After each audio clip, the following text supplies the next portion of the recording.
The mushrooms in his hair pulsed weakly, as if they too were exhausted. Lin watched him struggle a moment longer before sighing theatrically. "All right, I suppose I've been a bit cruel." She pulled another green pill from her pocket. "Here, this will help with recovery." "More magic pills?" Ren asked. "Nothing magical, just my basic fatigue medicine," she winked. "Can't have my student dying on his second day, right?" As the pill's effect spread through his body, Lin helped him complete the last exercises. The pain didn't disappear completely, but at least now he could move without wanting to scream. Lin heard the bell. "Just in time," she said. "Time for battle class." "Can't I take a break?" Ren asked. "After I gave you a pill?" She dragged him toward the main field. "Besides, today is special. Core training for everyone." The main field was already full when they arrived. Yang watched as students organized themselves in rows. "After yesterday's evaluations," he announced, "it's clear most need basic strength work. Powerful beasts are useless without a solid foundation." The exercises that followed were similar to those Lin had made him do, but Ren was already exhausted before starting. While others started fresh, he had 2 training sessions under his belt. It wasn't that he couldn't do it, he was working triple. "Patinder," Yang called when Ren failed another exercise. "Was yesterday's victory luck after all?" More laughter. But Ren noticed something in Yang's voice. It wasn't mockery, it was a test. "No, Professor." He stood up, legs shaking. "I'm just working harder than the rest." "Harder?" Jin sneered from his row. "Is that what you call being pathetic?" "Continue," Yang ordered. As class progressed, Ren kept pace through pure determination. Lin was right. If he wanted to compete at his best, he needed to work harder than everyone else. His spore gave him knowledge, but the body to use it, that he would have to earn. The mushrooms in his hair pulsed stronger, as if approving his resolution.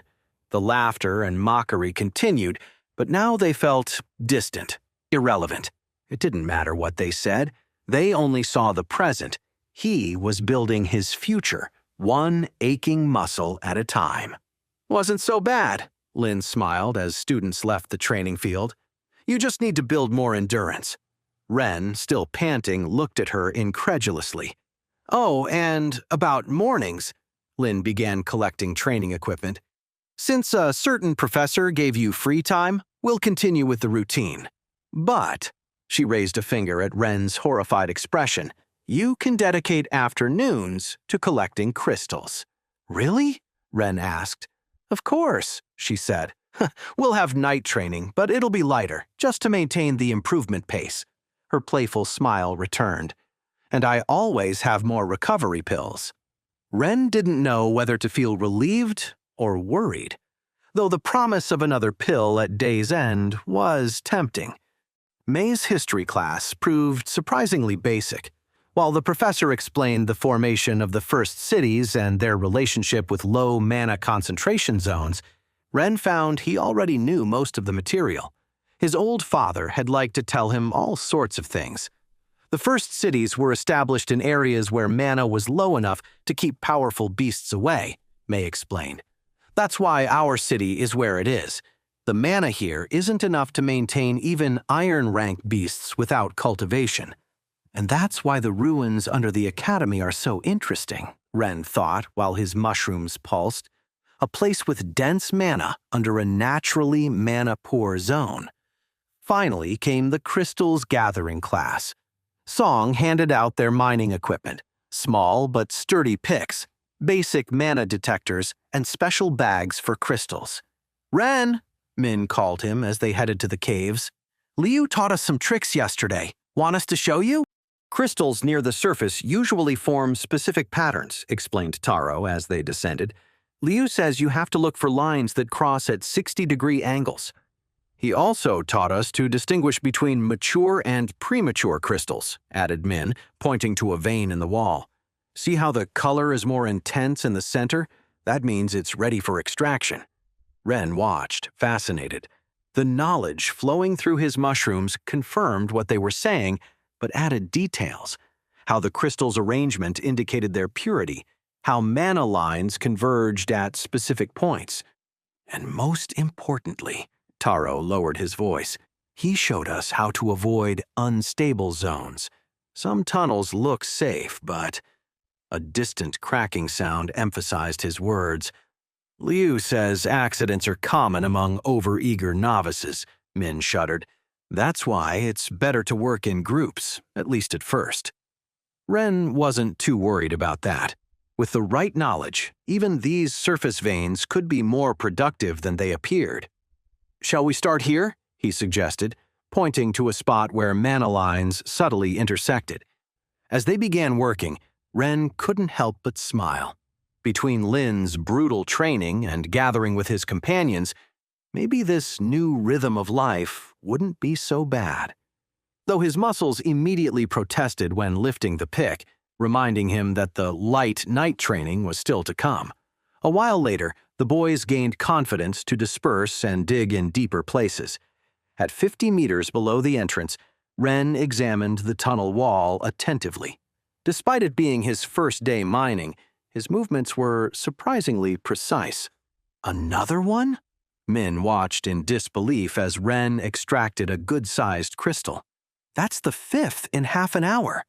Are you sure you hadn't mined before? Taro set down his pick, frustrated. We were supposed to have the advantage from the extra time yesterday with Liu. It's just observation. Ren pointed to a pattern in the rock. See how the lines cross here? Where energy converges like this, there are usually crystals behind. How do you know all that? Min narrowed his eyes. I can't see anything you're talking about. It's cheating to have so much knowledge. You know pretty strange things, like knowing Kai's scale defects, added Taro, though he smiled saying it. Footsteps interrupted them. Klein Goldcrest passed nearby, his golden lion manifesting in brilliant fur covering his arms.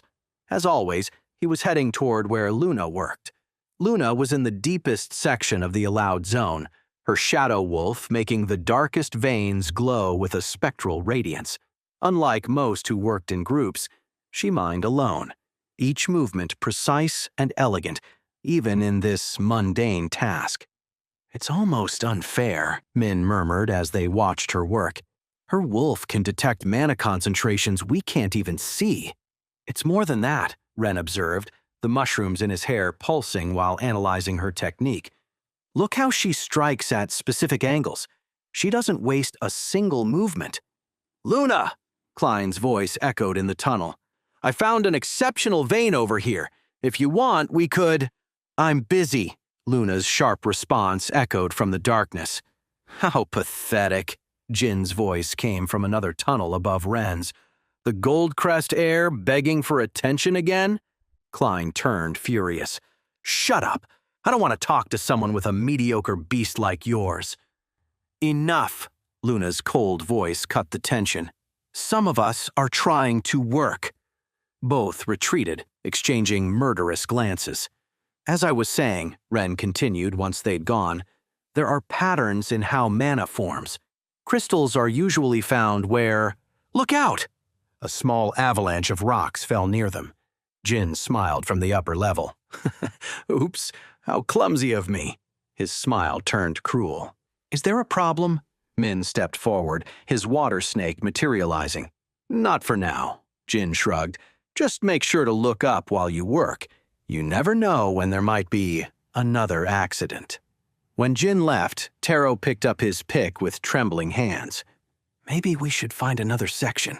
No, Ren studied the wall. This vein is too good to abandon. When Jin disappeared through the upper tunnel, Ren went back to examining the vein they were working.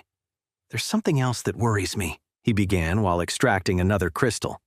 Have you noticed how some tunnels up there had fewer crystals than yesterday? Now that you mention it, Taro observed the upper walls. The areas where Liu taught us yesterday are almost empty. Mana takes time to regenerate veins, explained Ren. That's why most focus on intensive mining at the start of the year. By the time crystals form again after the holidays, Most will move on to focus on other classes soon. How long do we have? Asked Min. A month? Maybe 2 before it becomes significantly harder to find good crystals? Ren stored another crystal in his bag. That's why we need to take advantage of every moment now. Wait, that's not the end. You've just had a free taste. Now get the full story on the Pocket FM app, link in description. Check out our next video and playlist, and don't forget to like, share, and subscribe.